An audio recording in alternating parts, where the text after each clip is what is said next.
আর কারণটা কি? ছোট বয়সে বিয়ে দিয়ে দেওয়া। এই 12 বছর 14 বছর বিয়ে হইলো, কুয়াশা চিপতে গেলে দুধ বাড়াইবে, আমরা বিয়ে দিয়ে দিলাম। বাপও বলছে ভালো রিস্তে এসেছে যে মৌলভী সাহেব, বাপের পাক্কার বাড়ি আছে, মোটর সাইকেল আছে, 4 চাক্কা আছে, জমি জায়গা আছে, ওখানে বাজারে জমির ওখানে দোকান দিয়ে দিব, বেটিটা খুব সুখে থাকবে। এবার ফলে কি হলো, 2 মাস 4 মাস 6 মাস যখন হলো, আর যাব না যে বাপু, ভাত খেতে পারবো না। কেন পারবি না? লাগছে ওর বাড়িতে চলবে না খো। মানে পুরুষটা তো জানি না যে আমার স্ত্রী কি হক আছে আমার পরে, স্ত্রীটা তো জানে না যে আমার উপরে আমার স্বামীর কি হক আছে, কেউ কাহরির ব্যাপারে জানে না। তো রিস্তাটা ভাঙবি? ভাঙবে না। ওই বেটাকে বেটিকে যদি আপনি দিনই তালিম দিনই শিক্ষা দিতেন, ওর ভিতরে জ্ঞান বুদ্ধি আসতো, তাহলে ভালো মন্দ বুঝতে পারতো। ওর ফলে কি হয়েছে, কোন রকম বেটিটাকে নিয়ে এনো বাড়ি, আর আনতে আসার বাহানাতে এসেছে যেমনই ছেলেটা 4-5টা হাট্টা লোককে রেডি করে রেখেছে, বলছে এই হালার বেটা হালাকে ধরে বানবে পিলারে। 3 লাখ টাকা বিয়েতে দিয়েছি, আর 2 লাখ টাকা বিয়েতে খরচ হয়েছে।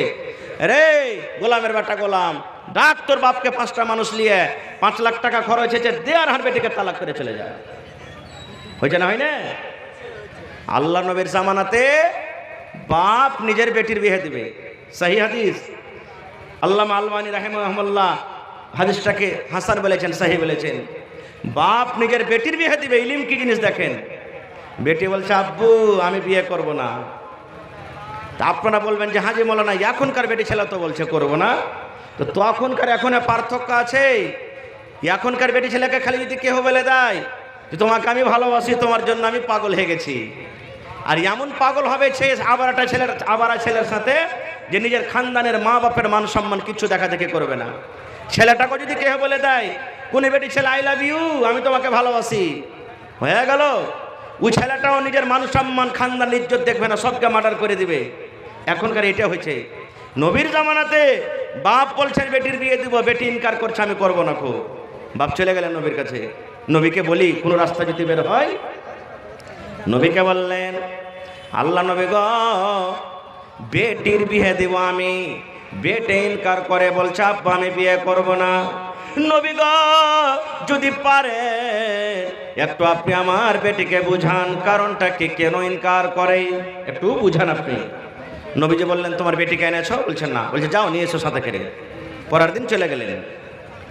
নবী আমার বললেন রে আল্লাহর বান্দি, তোমার আব্বাজান তোমার বিয়ে দিবে, তুমি ইনকার করছো, কারণটা কি রে মা? কি কারণে তুমি ইনকার করছো? কি কারণে তুমি নারাজ আছো? একটু কি বলবে না? আমার ইসলামপুর গ্রামের মায়েরা, খালারা, এলাকার ভাইরা যত এসেছেন শোনেন। নবী যখন জিজ্ঞাসা করলেন আল্লাহর বান্দেরা কি কারণে তুমি ইনকার করো, কারণটা কি? এবার সেই বেটি ছেলে কি বলছেন জানেন? বলছেন নবী গো একটা প্রশ্ন করবো গো নবী আপনাকে, যতক্ষণ পর্যন্ত আমি ওই প্রশ্নের উত্তর না জানবো, ওই সওয়ালের জবাব না জানবো, ততক্ষণ পর্যন্ত আমি ফয়সালা নিতে পারবো না যে আমি বিয়ে করব কি করব না। একটা জিনিস আমি জানবো কি? নবী আমার বললেন তোমার প্রশ্ন কি? এবার সেই বেটি ছেলে বলছেন নবী গো ধরেন আমার বিয়ে হয়ে গেল, আমি শ্বশুরের বাড়িতে চলে গেলাম। নবী আমার প্রশ্ন হলো এটা, আমি একটা বেটি ছেলে মানুষ, আমি একটা নারী মানুষ, আমার যখন বিয়ে হয়ে যাবে, আমি যখন শ্বশুরের বাড়িতে চলে যাব, যে আমার স্বামী হবে, ওই আমার স্বামীরও আমার ওপরে কতটুকু হক রয়েছে, আমি কতটুকু স্বামীর সাথে ব্যবহার করব, আমার স্বামীর কতটুকু খেদমত করব, আমার স্বামী আমার পরে রাজি হবে, আমার স্বামীর মন খানাকে আমি খুশি করতে পারবো, আমার ওপরে আমার স্বামীর কতটুকু হক রয়েছে নবী গো এই ব্যাপারে আমি জানি না, এই ব্যাপারে আমার কোনো ইলম নাই, এই ব্যাপারে আমার কোনো জ্ঞান নাই। নবী গো দয়া করে আপনি বলেন তো আমার ওপরে আমার স্বামীর হক কতটুকু রয়েছে। কত সুন্দর সওয়াল। নবীজি আমার ওপরে আমার স্বামীর কতটুকু হক রয়েছে।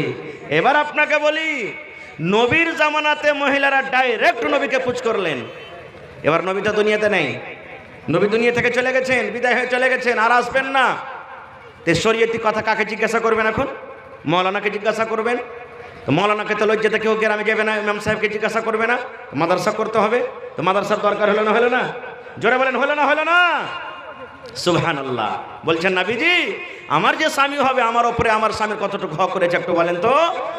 এবার নবী আমার বললেন, হ্যাঁ আল্লাহর বান্দিরে, তোমার ওপরে তোমার স্বামীর অতটুকু হক রয়েছে রে আল্লাহর বান্দি। যদি তোমার স্বামীর গায়ে ফোট হয়ে যায়, ফোড়া হয়ে যায়, ফোড়া বুঝেন তো, তোমার স্বামীর গায়ে যদি ফোড়া হয়ে যায়, তোমার স্বামীর গায়ে যদি ঘা হয়ে যায়, ঘাটা পেকে গেছে, ফোড়াটা পেকে গেছে, রক্ত বইছে, পুজ চইছে, এই মতো অবস্থাতে তোমার স্বামী যদি তোমাকে বলে, বিবি রে, এ আব্দুল্লাহর মা, হালেমার মা, এ খালেদার মা, সাইয়েদার মা, সাফিয়ার মা, বিবি রে, তুমি আমার রক্তটাকে সাফ করে দাও রে বিবি, তুমি আমার ফোটটাকে সাফ করে দাও। কি দিয়ে সাফ করে দাও? তুলা দিয়ে সাফ করতে হবে না, পানি দিয়ে ধুতে হবে না, কাপড় দিয়ে সাফ করতে হবে না। বিবি রে, আল্লাহ রাব্বুল আমিন তোমাকে জিভা দিয়েছে, এই জিভা দিয়ে চেটে চেটে চেটে চেটে তুমি আমার রক্তকে সাফ করে দাও, এই জিভা দিয়ে চেটে চেটে তুমি আমার ঘাকে সাফ করে দাও। নবী আমার বলেছেন, মহিলা, নবী শুধু তাকে বলেছেন তা নয়, কিয়ামত পর্যন্ত যত নারী, যত মহিলারা দুনিয়াতে আসবে, সকলের জন্য এটা হাদিস। নবী আমার বলেছেন, মহিলা, যদি তোমার স্বামী তোমাকে বলে, তোমার জিভা দিয়ে ঘাটাকে সাফ করে দাও, রক্তকে সাফ করে দাও, নবী বলেছেন, মহিলা রে, তুমি ইনকার করতে পাবে না, ইনকার করতে পাবে না। যদি তোমার স্বামী তোমাকে আদেশ করে, জিভা দিয়ে চেটে চেটে চেটে চেটে সে রক্ত পুজকে যদি তুমি সাফ করে দাও রে মহিলা, তাও তোমার উপরে তোমার স্বামীর অতটুকু হক রয়েছে, তোমার স্বামীর হক আদা হবে না। যদি তোমার স্বামী এরকম কাজের আদেশ কইরাও দেয়, আর তুমি যদি জিভা দিয়ে চাটো, তোমার উপরে তোমার স্বামীর এতটুকু হক রয়েছে, তুমি হক আদায় করতে পারবে না তোমার স্বামী। এবার আপনি বলেন, এই সমস্ত জিনিস জানার দরকার আছে না নেই? তাহলে ভাইয়েরাও মনে করবে আমরা কি গাছের, হ্যাঁ, মা খালারা বলবেন, পুরুষের যখন এতখানি খেদমত করতে হবে, তো পুরুষের উপরে কি আমাদের হক নেই? আছে। বেটা ছেলে এটা মনে করিয়েন না যে আমরা বেটা হয়েছি তো গাছের কোটা হয়ে গেছি, বেটা ছেলে হয়ে গেছি তো আমরা লাট সাহেব হয়ে গেছি না।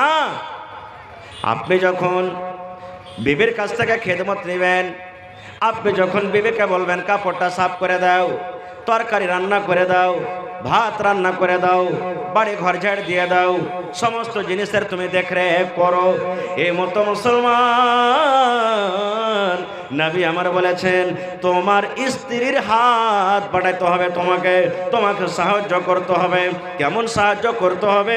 যদি আপনার স্ত্রীটার যদি মাথা ব্যথা হয়, ওষুধ কিনে দিতে হবে, দরকার হতে গেলে মাথাতে তেল দিয়ে দিতে হবে, দরকার হতে গেলে গা হাত আপনাকে মালিশ করে দিতে হবে, দরকার হতে গেলে রান্না বান্নার কাজটা আপনাকে করতে হবে, দরকার হতে গেলে বাড়ি ঘর আপনাকে ঝাড় দিতে হবে, দরকার হতে গেলে গোবর আপনাকে তুলতে হবে, দরকার হতে গেলে সানি আপনাকে কাটতে হবে, দরকার হতে গেলে বাচ্চাকে আপনাকে ছোঁচাইতে হবে।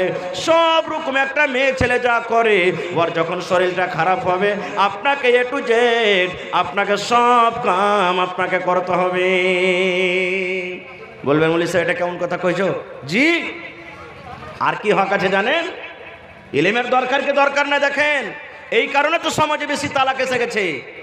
আল্লাহ নবীর জামানাতে একজন সাহাবী নবীকে বলছেন, হুজুর, সব তো জানলাম বুঝলাম, আমরা তো পুরুষ মানুষ, আমাদের ওপরে আমাদের বিবির কি হক আছে একটু বলেন তো? আমরা তো বেটা ছেলে মানুষ, পুরুষ মানুষ, আমাদের ওপরে আমাদের বিবির কি হক আছে?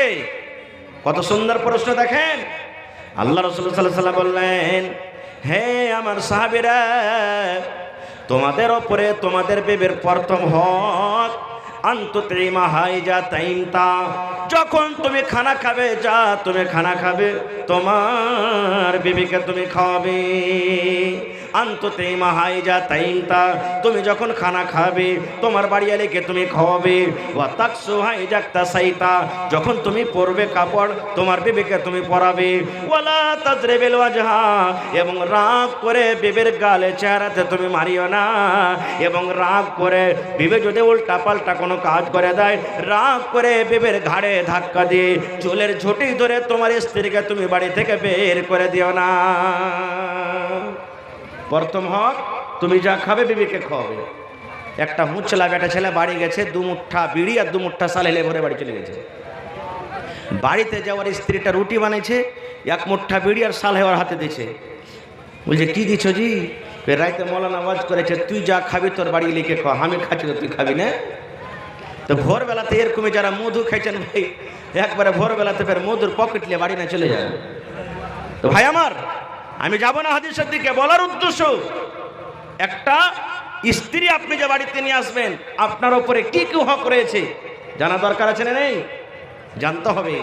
একটা পাখির কথা বলছি আপনাদেরকে, বেশি আমি আর ওয়াজ করবো না ভাই, খুব তাড়াঘোড়াতে আছি আমি। একটা পাখির কথা বলছি, সুবহানাল্লাহ। আল্লাহ রাসূল বলেছেন, আর কোরআনে মাজিদে একটা সূরা আছে সূরাতুন নামাল। যারা কোরআন পড়তে জানছেন দেখবেন আমার মায়েরা, খালারা, বহিনেরা, নামাল, নামাল মানে চিউটি, পিপিলিকা, পিঁপড়ে। পিঁপড়ের একটা ঘটনা আছে আর একটা পাখিরও কথা আছে, এই জন্যই সূরাটার নাম সূরাতুন নামাল। এবারে বলবেন কি পিঁপড়ের ঘটনা আছে? সুলাইমান নবী দুনিয়াতে একজন নবী ছিলেন, খুব বড় নবী। যত দুনিয়ার জিন, সব জিনেরা তার তাবে ছিল। জিনেরাকে যা বলতেন করতো।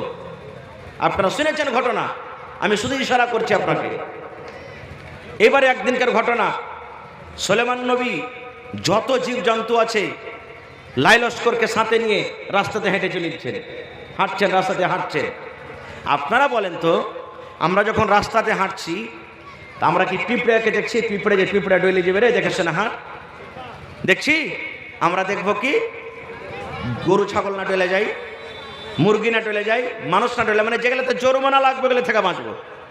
সাপের পর দিয়ে চলে যায় তো কোনো ব্যাপার নেই নাকি? তো পিঁপড়া তো ছোট জিনিস, দূরের কথা।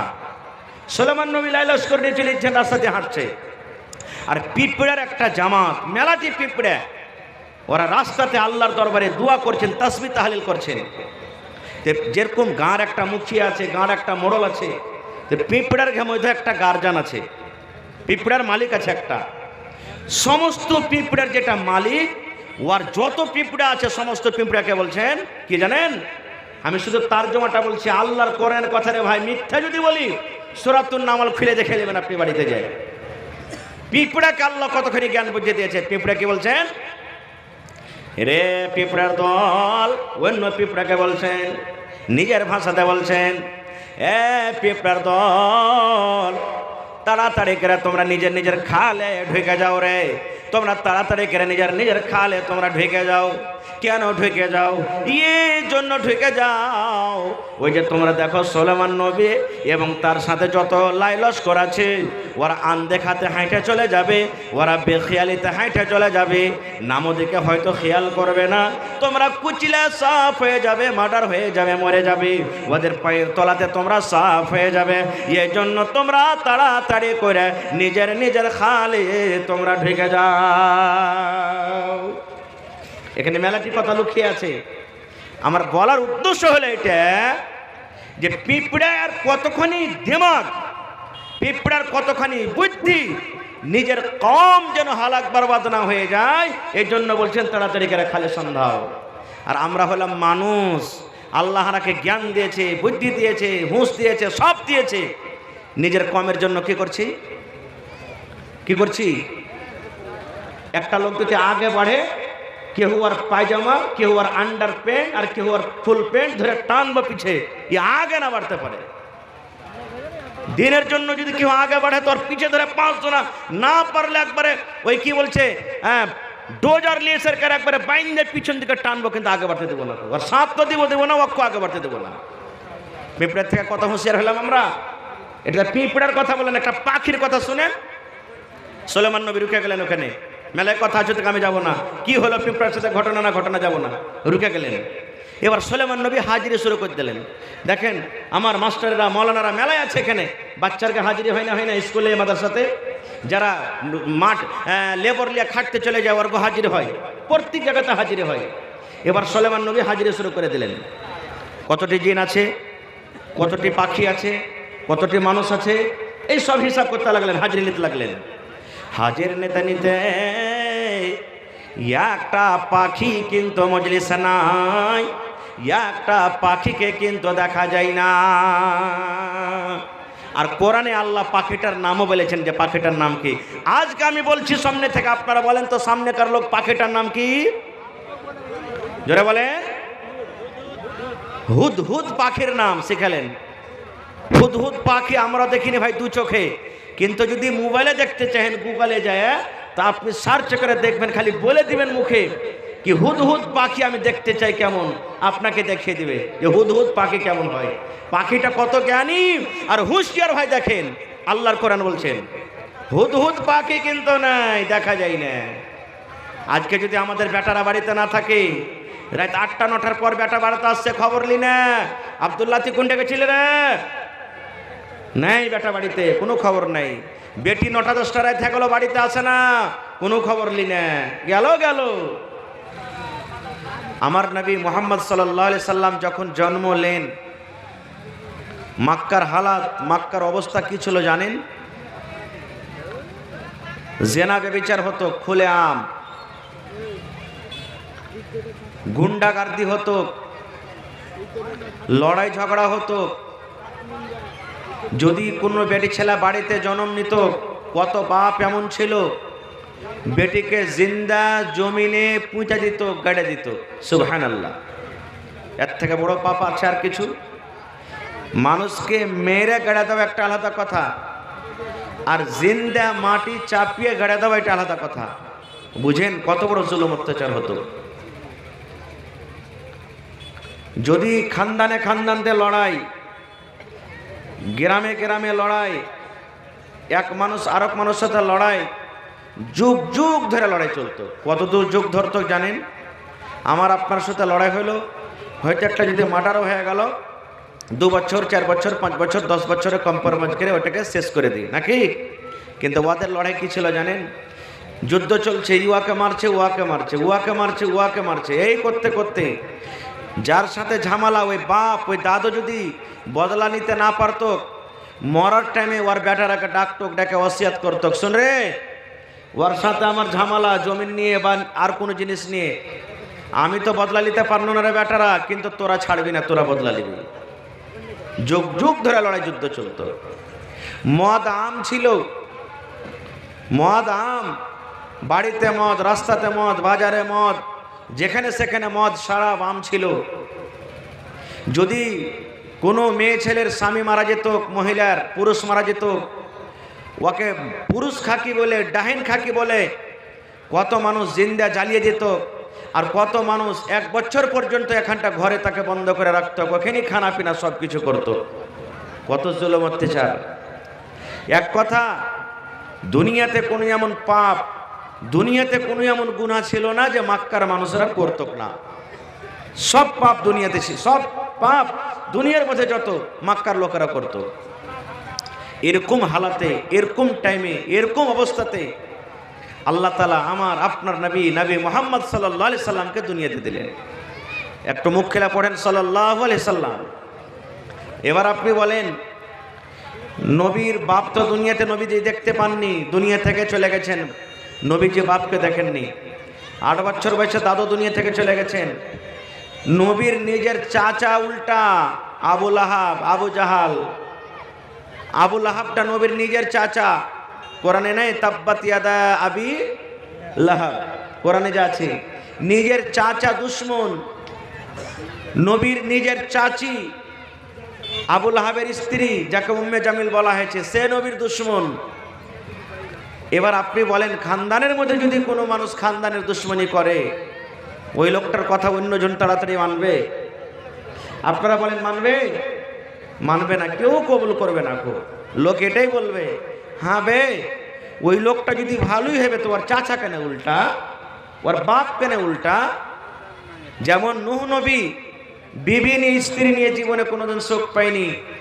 নূহ নবী ওয়াজ করে যেমনই বাড়িতে চলে গেলেন, ওর স্ত্রী তখন ওই মজলিসে এসে কি বলতেন জানেন? এ দাদু ভাইয়েরা, কার পাল্লাতে তোমরা পড়েছো? আরে ওইটা হলো আমার স্বামী, আমি হলাম তার স্ত্রী। জীবনে তো ওর বাড়িতে আমি সুখ শান্তি পাইনি, আর তোমরা ওর কথা মানছো, খবরদার মানবে না। আল্লাহর কোরআন বলছেন, নূহ নবী 900 বছর পর্যন্ত দুনিয়াতে ওয়াজ নসিহত করেছেন, তাবলীগ করেছেন। কত বছর? 9 বছর নয়, 900 কিংবা 950 বছর দুনিয়াতে ওয়াজ নসিহত করেছেন। লাইলা ওয়া নাহারা, আল্লাহর কোরআন নিজে বলছেন, দিনে রাতে এক, ঠান্ডা গরম রোদ বাতাস কিছুই বুঝাবুঝি করেনি। সুবহানাল্লাহ। ডেকেছেন দিনের দিকে, কিন্তু সামান্য কয়েকটা লোক তার কথা মেনেছে। কেন? স্ত্রী তার উল্টা, বলার উদ্দেশ্য, যদি এরকম হালাতে এরকম টাইমে যে দুনিয়াতে যত বুরাই মাক্কার ভিতরে নবীর বংশের লোকেরা নবীর উল্টা, এরকম টাইমে যদি নবীজি ওই বংশতে যদি নবী হয়ে দাঁড়াচ্ছেন, আল্লাহ তাকে নবী করছেন, তাহলে কি এত সোজাসুজি মানুষরা মেনে নেবে? নবীকে নবী বলে স্বীকার করে নেবে? সুবহানাল্লাহ। ভাই মুসলমান, এরকম টাইমে এরকম অবস্থাতে আল্লাহ তাবারাক ওয়া তাআলা কোরআন আয়াত দিলেন, ইকরা আয়াত দিলেন। এর মানে কি? লম্বা ঘটনা আছে, আমি ওদিকে যাব না। আল্লাহ রাব্বুল আলামিন প্রথমে আল্লাহ রাব্বুল আলামিন নবীকে কথা বললেন না, হে তুমি নামাজ পড়ো, নবীজি তুমি নামাজ পড়ো। আল্লাহ রাব্বুল আলামিন এটা কথা বললেন না, নবী তুমি রোজা রাখো, তোমার উম্মতকে রাখতে বলো, এই কথা বললেন না। যাকাত দাও, এই কথা বললেন না। পর্দাশীলায় থাকো, এই কথা বললেন না। হে নবী হজ করতে যাও, এই কথা বললেন না। মদ পান করিও না, শরাব পান করিও না, এই কথা বললেন না। জেনা ব্যভিচার করিও না, এই কথা বললেন না। দুনিয়াতে যত রকম পাপ রয়েছে, গুনাহ রয়েছে, আল্লাহ রাব্বুল আলামিন একটারও কথা বললেন না এই পাপটা করিও না, ওই পাপ করিও না, ওই পাপ করিও না, ওই গুনাহ করিও না, এই গুনাহ করিও না। আল্লাহ রাব্বুল আলামিন সর্বপ্রথম যেটা নবীকে তোহফা দান করলেন, সর্বপ্রথম যেটা ওহী করলেন, সেটা হলো ইকরা, হে নবী তুমি পড়ো। পড়ার কথাটা বলেছেন, পড়ার কথাটা বলেছেন। কেন পড়ার কথাটা বললে? আপনারা জানেন, মানুষ যখন পড়বে, মানুষ যখন লিখবে, পড়ালেখা যখন তার পূর্ণ হয়ে যাবে, ওই লোকটা জানতে পারবে জেনা করতে হয় না রে, ওই লোকটা জানতে পারবে সুদ খাইতে হয় না, ওই লোকটা জানতে পারবে মিথ্যা কথা বলতে হয় না, ওই লোকটা জানতে পারবে আমানতে খেয়ানত করতে হয় না, ওই লোকটা জানতে পারবে মদ পান করতে হয় না, ওই লোকটা জানতে পারবে যাকাতের মাল দিতে হয়, ওই লোকটা জানতে পারবে নামাজ পড়িতে হয়, ওই লোকটা জানতে হবে হজ করতে হয়। সব রকম ইবাদত বান্দেগি করা জানবে এবং ইবাদত বান্দেগি করার তারিকা জানবে। এই জন্য আল্লাহ রাব্বুল আলামিন সর্বপ্রথম নবীকে যেটা ওহী দিয়েছেন, কোরআনের যেটা আয়াত আল্লাহ দিয়েছেন, সেটার নাম হলো ইকরা, হে নবী তুমি পড়ো। আজকে হলেন মাদ্রাসার ছাত্র। এই চালা ভাই, এই চালা ভাই, তোমাকে যে বললো যে এখন চললে 1.5 ঘন্টা লেগে, সব থেকে আগে ইকরা। এবার আপনারাকে বলি, আমি আপনার ছেলে হিসাবে, ভাই হিসাবে বলছি, কেউ মনে দুঃখ নেবেন না। আজকে কতটি মৌলানা বসে আছি আমরা, কেউ 8 বছর পরে মৌলানা হয়েছে, কেউ 10 বছর পড়েছেন, কেউ 15 বছর হয়েছেন, কেউ 5 বছর হয়েছেন। 5 বছর আগে তো হয়নি, কেউ 5 বছর পরে, নাকি? জোরে বলেন, হয়েছে না হয়নি? এবার বন্ধুরে, এ আমার মৌলানা আলী মুর্তাজা সাহেব যদি নামাজ পড়ে, আমার কাজী সাহেব যদি নামাজ পড়ে, আমার মৌলানা গুলজার সাহেব যদি নামাজ পড়ে, 8 বছর 10 বছর পড়ালেখা পরে এরা বায়াত বাণী শিখেছে, এরা তাশাহুদ শিখেছে, এরা জানাজার নামাজের দোয়া শিখেছে, ঈদের নামাজ কেমন করে পড়তে হবে শিখেছে, 5 ওয়াক্ত নামাজ পড়া কেমন করে শিখতে শিখেছে, ঈদ বকরিদের নামাজ পড়ার তারিকা শিখেছে। এবার জীবনে কত ভাই এমন আছেন একদিনও মাদ্রাসা যায়নি, কোনো মৌলানার কাছেও বসেননি।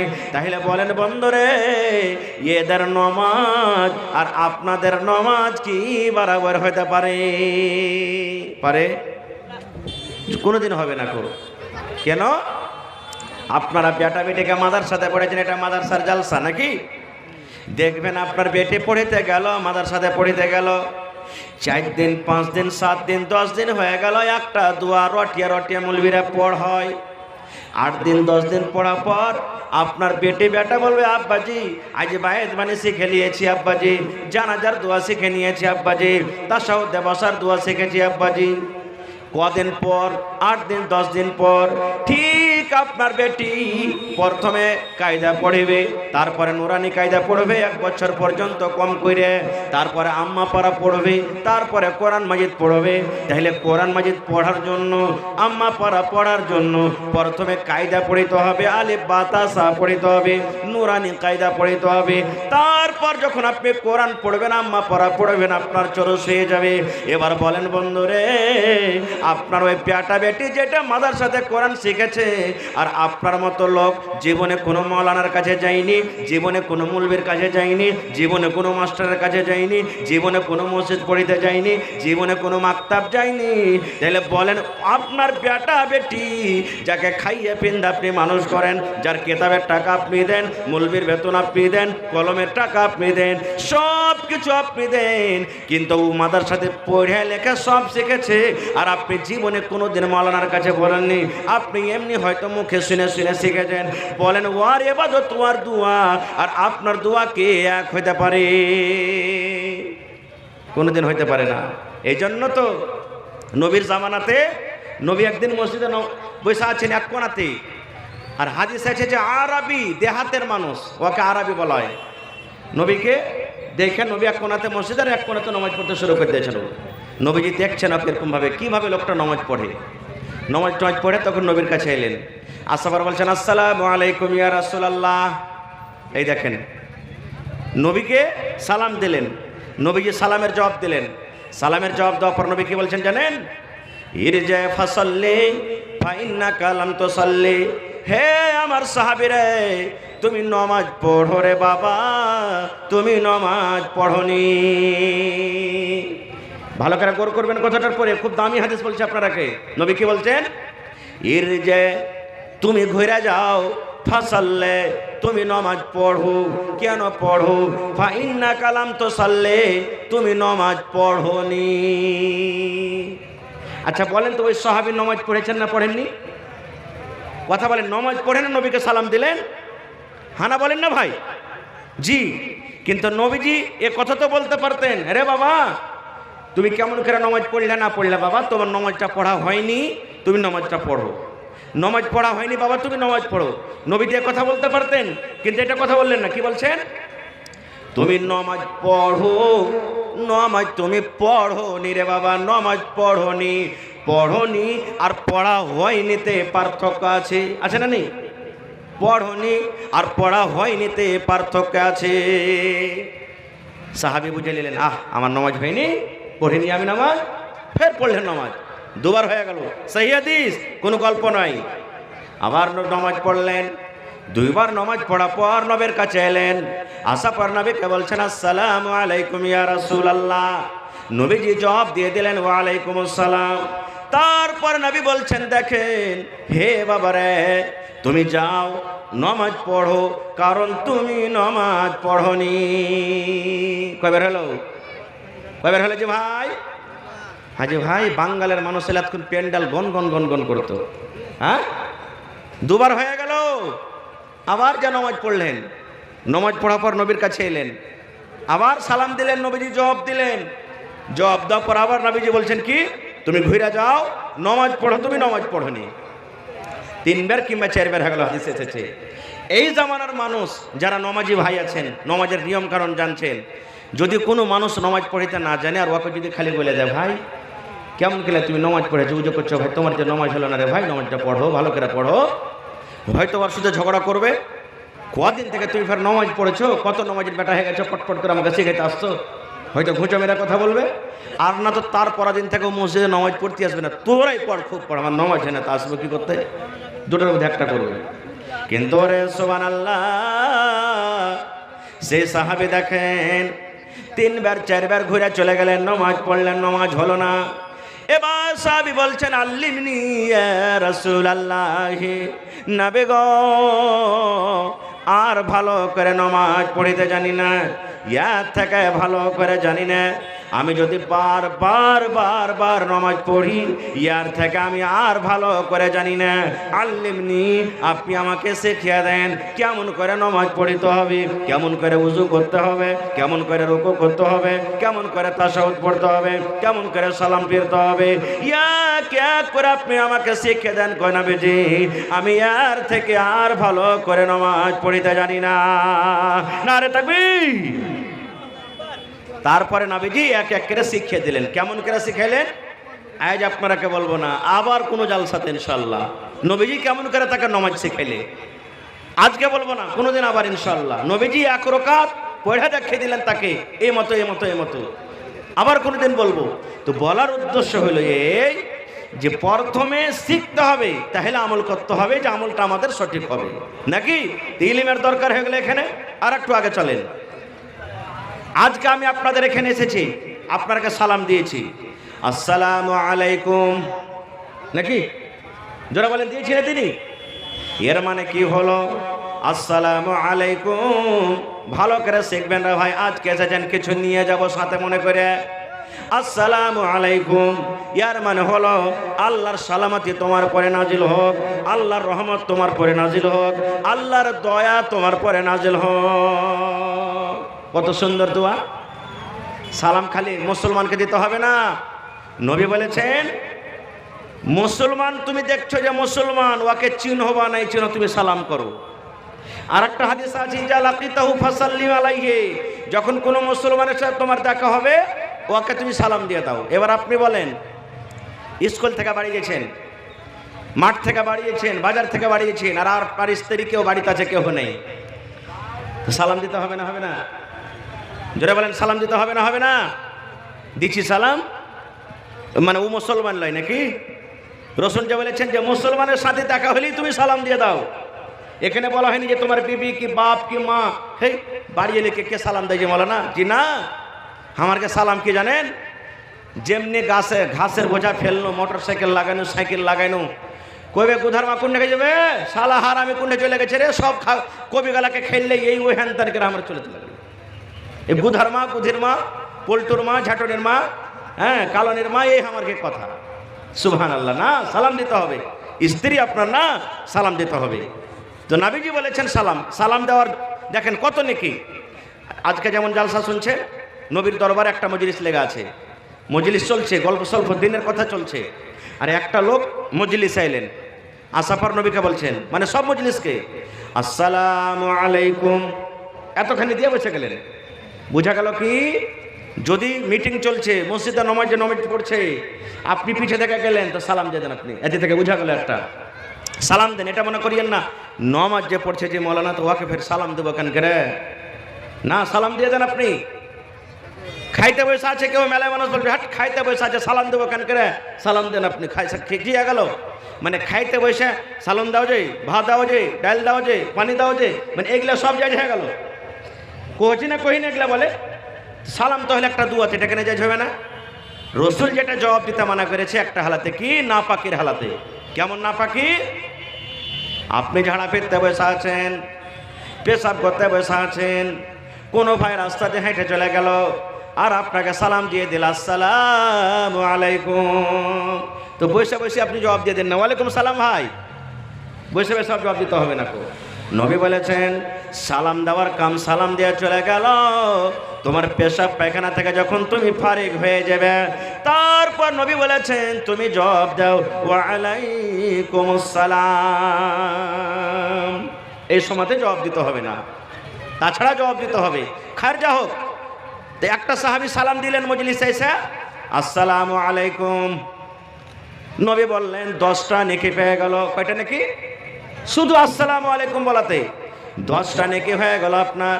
টাকা লাগলো না রে ভাই, পয়সা খরচা হলো না, কষ্ট হলো না, মুখখানে কালি হিলিয়ে দিলেন আসসালামু আলাইকুম, নবী বললেন 10টা নেকি পেয়ে গেল। লোকটা বসে গেলেন। 2 নম্বরে আরো একজন সাহাবী মজলিসে চলে এলেন, এবার একটু বাড়িয়ে দিলেন আসসালামু আলাইকুম ওয়া রাহমাতুল্লাহ। কি বাড়াইলে? ওয়া রাহমাতুল্লাহ। এর মানে হলো আল্লাহর সালামতি তোমার পরে হোক, ওয়া রাহমাতুল্লাহি, এবং আল্লাহর রহমত তোমার পরে নাজিল হোক। কত সুন্দর দোয়া। এ কথাটা বলে বসে গেলেন। নবী বলছেন 20টা নেকি পেয়ে গেল। আসসালামু আলাইকুমে 10টা আর ওয়া রাহমাতুল্লাহতে 10টা, তো কয়টা হলো? 20টা নেকি পেয়ে গেল। আবার একজন সাহাবী মজলিসে এসে বলছেন আসসালামু আলাইকুম ওয়া রাহমাতুল্লাহি ওয়া বারাকাতুহু, বারাকাতুহু বাড়িয়ে দিলেন একটা। তখন নবী বললেন 30টা নেকি পেয়ে নিল রে, 30টা নেকি পেয়ে গেল। আসসালামু আলাইকুম 10টা, ওয়া রাহমাতুল্লাহি 10টা, আসসালামু আলাইকুম ওয়া রাহমাতুল্লাহি ওয়া বারাকাতুহু আর বারাকাতুহুতে 10টা।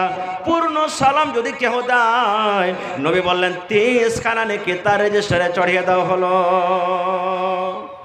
এবার যে যত চাঙ্গা করে সালাম দিবে আপনাকে চাঙ্গা করে জবাব দিতে হবে। কত মানুষ সালাম দিবে তাহলে জি হ্যাক হ্যাক করছে, মানে ইশারা করছে আপনাকে ডাকছে, এনে করে মুড়ি হিলিয়ে দিলে। কত মানুষও মুড়ি হিলাইবে, মানে তুই মুড়ি হিলিয়ে দিলে তো যা তুই মুড়ি হিলিয়ে যা, তুইও চলে যা। হচ্ছে না, হয় না? জি না। কত মা খালা এমন আছে সালাম দিবার ঢং নাই, বিহার সাথে বিহারের সাথে গল্প করবে, সালেম আলাইকুম বিহাই কেমন আছো, আলাইকুম আলাইকুম ভালো আছি, কিচ্ছু নাকি পাওয়া গেল না। তো না জানার কারণে দিল ভৈরা আপনাকে সালাম দিবে, দিল ভৈরা আপনি তাকে জবাব দিয়ে দেন। তো 30টা নাকি আপনি পেয়ে গেলেন। তা আল্লাহর নবী একদিন বসে আছেন, আর আল্লাহর নবীর স্ত্রী মা আয়েশা রাদিয়াল্লাহু তাআলা আনহা বাড়িতে বসে আছেন রুমের ভিতরে, নবীজি বাইরে, মা আয়েশা ঘরের ভিতরে। আর ইহুদির একটা জামাত, ইহুদির একটা দল নবীর কাছে চলে এসেছেন, আসাফার নবীকে সালাম দিচ্ছেন। ভালো করে শুনবেন, আসসালামু আলাইকুম। কি জবাব দিচ্ছেন? সালাম দিচ্ছেন আসসালামু আলাইকুম। সহি হলো না গলত? আসসালামু আলাইকুম নয়, আসসালামু আলাইকুম। ইহুদিরা মনে করছে যে নবী বুঝতে পারেনি, ই তো পড়ালেখা করেনি কোনো মাদ্রাসাতে, কোনোদিন পড়েনি, ই বুঝতে পারেনি, ভুল বুঝতে পারবে না। খুব সুবহানাল্লাহ। আজকে যত লোক আমরা বসে আছি এখানে, আমার উদ্দেশ্য এটাই যে আপনাকে দেখাচ্ছি যে পড়ালেখার কি এক এক কথাতে কত দরকার আছে। আসসালামু আলাইকুম না বলে ইহুদিরা নবীকে বলছেন আসসালামু আলাইকুম, বাস কথাটা বলে বসে গেলেন ওরা। নবী কিচ্ছু বললেন না। আল্লাহ নবীর স্ত্রী মা আয়েশা রাদিয়াল্লাহু তাআলা আনহা ঘর থেকে রেগে গেছেন, একবারে পর্দা থেকে রেগে গেছেন একবারে। আপনারা বলেন, যদি কোনো মানুষ গুন্ডা থাকে, চোর থাকে, লুচ্চা থাকে, লাফঙ্গা থাকে, বাড়িতে যা করবে করুক, কিন্তু ওর স্ত্রীর সামনে যদি খালি বলেন এই লোকটা চোর, গুন্ডা, বদমাশ, আপনাকে ছাড়বে? খোঁট বেড়ালিয়া তাড়বে, ভালো গলা তো দূরের কথা। দুনিয়াতে কোনো মহিলা নিজের পুরুষের গজব দেখতে পারবে না, না পারবে? যখন নবীজির কে ইহুদিরা বলে দিলেন আসসালামু আলাইকুম, মা আয়েশা বাড়ির ভিতর থেকে রেগে গেলেন। রেগে দেওয়ার পর মা আয়েশা জবাব দিলেন ওয়া আলাইকুম আসসালাম ওয়াল লাআনা। এ ইহুদিরা রে, আমার নবীকে কেনে গালি দিলি তোরা রে? আমার নবীকে কেনে গালি দিলি? আমার নবীকে কেনে বদদুয়া দিলি? নবী তো তোদেরকে কোনো কষ্ট দেয়নি, নবী তো কষ্ট দেওয়ার মতন কোনো কথা বলেনি। আমার নবীতে তোরাকে উল্টা পাল্টা কোনো কথা বলেনি, কেন আমার নবীকে তোরা গালি দিলি রে? কেন গালি দিলি? আপনারা বলবেন হাজী মৌলানা কই গালি দিয়েছে? ও তো সালামই দিয়েছে, ওরা সালাম দেয়নি। কি দিয়েছে জানেন? এর মানে কি? ইহুদিরা এসে নবীকে বলছেন আসসালামু আলাইকুম, হে নবী তোমার উপরে মওত আসুক, তুমি মরে যাও, মওত আসুক, তুমি মরে যাও। দেখেন কত বড় বদদুয়া দিচ্ছেন নবীকে, আসসালামু আলাইকুম, তোমার পরে মওত নাজিল হোক, মানে তুমি মরে যাও, মওত তোমার কাছে চলে আসুক। এবার মা আয়েশা জবাব দিয়ে বলছেন ওয়া আলাইকুম আসসালাম ওয়াল লাআনা। হে ইহুদিরা রে, আমার নবী কেন মরবে? মওত কেন তার কাছে আসবে? তোমরা মরে যাও, মওত তোমার কাছে আসুক, এবং আল্লাহর গজব, আল্লাহর লানত তোদের উপর হোক। মা আয়েশা যখন রেগে গেলেন, এবার নবী আমার কত দয়ালু দেখেন, আয়েশাকে বলছেন আয়েশা রে থামো থামো থামো থামো, রাগো না, রেগো না আয়েশা, রেগো না। আয়েশা রে তুমি রেগো না, একটু ঠান্ডা হয়ে যাও। এবার মা আয়েশা বলছেন নবী গো, আপনি কি দেখতে পেলেন না যে আপনার মতো ভালো মানুষটাকে কেমন করে সালাম দিলে? ওরা বদদুয়া দিয়েছে আপনাকে, ওরা খারাপ দোয়া দিয়েছে, আর আমি আপনার বিবি কেমন করে আমি সহ্য করতে পারবো? নবী আমার তখন কি বলছেন, আয়েশা চিন্তা করো না, তুমি চিন্তা করো না, এই জন্য চিন্তা করো না। আমি নবী মনে মনে তাকে জবাব দিয়ে দিয়েছি, ওয়া আলাইকুম আমি বলে দিয়ে দিয়েছি। যদি ওরা ভালো মনে আমাকে সালাম দিয়ে থাকে, ওয়া আলাইকুম ওইটা ভালো দিকে চলে যাবে, ভালো জবাব চলে গেল। আর যদি মন্দ নিয়াতে আমাকে সালাম দেয়, তাহলে আমি ওয়া আলাইকুম বলে দিয়েছি, ওদের মন্দ জবাব ওদের কাছে চলে গেল। নারে তাকবীর। কেউ যদি রাগ করে বলে আমি আসমানকে ছোপ দিব, আসমানকে লাগবে না, নিজের মুখে এসে পড়বে। কথা বলেন, মুখে এসে পড়বে। তো রসুল বলছেন ওদেরকে আমি জবাব দিয়ে দিয়েছি। তাহলে কি ভাবলেন, কি ভাবতে পারলাম এখানে? পড়ালেখার কতটা দরকার। আর একটু আগে চলেন। মেলায় মানুষ বলে বেটি ছেলেকে পড়িয়ে কি করবো রে, খালি বেটা ছেলেগুলোকে পড়াইবে। কত ভাই যেগুলো ল্যাংড়া কানা লুল্লা কমজোর, ওইগুলাকে মাদ্রাসাতে দেবে। আর ভালো ভালো যার দেমাগ তেজ, ভালো পড়িতে ভালো, ওকে তখন দেবে স্কুলে পড়িতে দেবে। এরকম মানুষের মেজাজ বেড়ে গেছে। সুবহানাল্লাহ। এ ভাই মুসলমান, বেটি ছেলেকে পড়ার দরকার, বেটা ছেলেকে পড়ার দরকার, দুজনেরই ইলম শিক্ষা দরকার। ইলম শিখতে হবে, ইলম না শিখতে গেলে জীবনটা অন্ধকার হয়ে যাবে। আজকে দেখেন শেরশাবাদে তালাক, কোনো গ্রাম এমন নেই যে মাসে কম করে একটাও তালাক হয় না, আছে না? নেই। কেন হয়েছে জানেন? ইলমের কারণে।